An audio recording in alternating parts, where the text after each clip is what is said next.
asalaamaaleykum maa ngi leen di ziaraat waa en fait tey moom dama ñëw ci li ñuy wax paix intérieure di conseil rek à ce que ñu imposer suñu jàmm ji ñu bëgg quoi donc impose ta paix. Maintenant peu importe l'environnement où tu te trouves tu peux y semer la paix que tu veux vivre maanaam foo mënti nekk milieu boo mënti nekk ak lu mënti xew lu fa mënti nekk ak milieu ba lu mu mënti bindoo quoi mais war nga mën a am yow nooy comporté woo ba mën a imposer yow jàmm ji nga xamante ni moom ko fa bëgg a dund. Il suffit de l'imposer, de l'incarner et vous l'aurez en poche donc loolu lu mën a nekk la quoi il suffit rek nga di ko doxee et puis tamit di ko jëfe comme ça rek di nga ko mën a am facilement. Mais si naka comment li njëkk mooy nga respecter sa bopp yow en premier, respecte-toi en premier.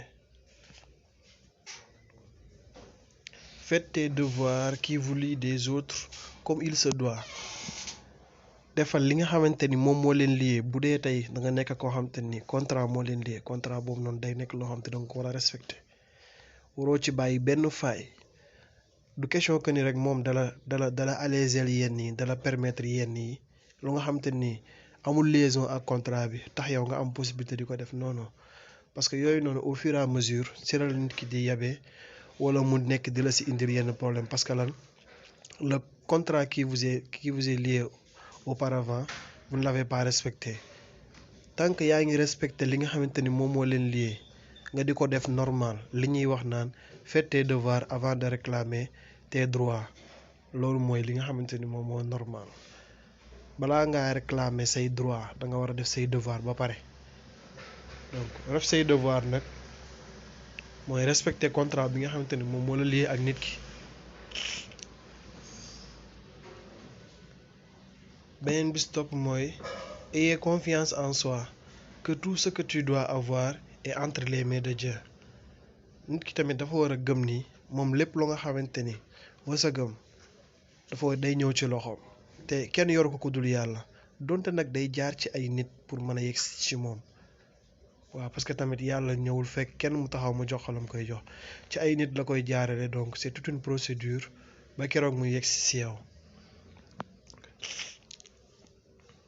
Respecte les autres même si tu es devant eux car les bienfaits de Dieu passent par les autres mais avant de vous parvenir mooy comme li ma doon wax sànq nit ki bu dul dara sax da nga war a respecter ñëpp quoi parce que yàlla da leen a bind la tàggu leen comme ni mu la bindee noonu la leen bindee ñoom tamit ñu am ay sañ-sañ ak ay devoir même bu fekkee yow da nga leen a jiite wala nga am benn ordre de supériorité seen kanam teewul da nga leen a war a respecter bu dul dara c'est li nga am li la yàlla war sa gële kas néew ci ñoom lay mën a jaar pour mën a yegg ci yow mais doo gis nit ki rek xëy na wala solinam wala comportement am xeebu ba tax yow nga war kaa xeeb non non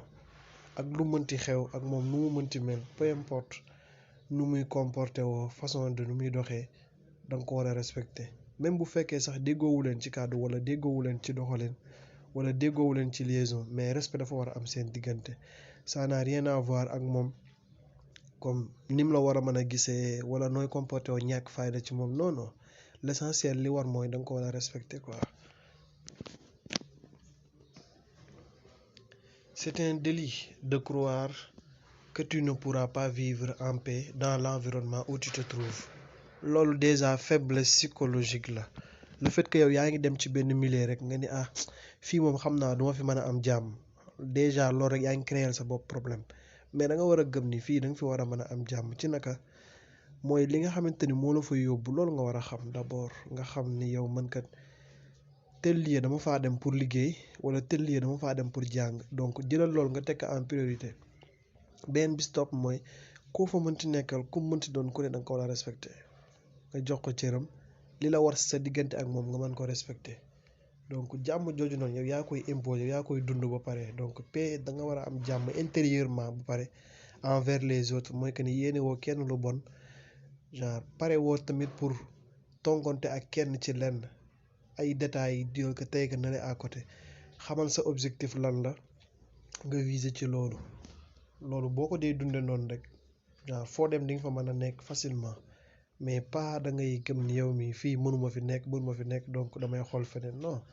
loolu boo ko dee def foo dem doo fa toog parce que la ngay bañ fële na ne boo demee fenn daa fekk le pire donc li nga war a gëm mooy que ni fii ak environnement bi nu mu mënti mel ak lu fi mënti nekk man dama fay war a mën a am jàmm parce que daa am lu ma fi indi te loolu ma fi indi noonu man moom laay doxal.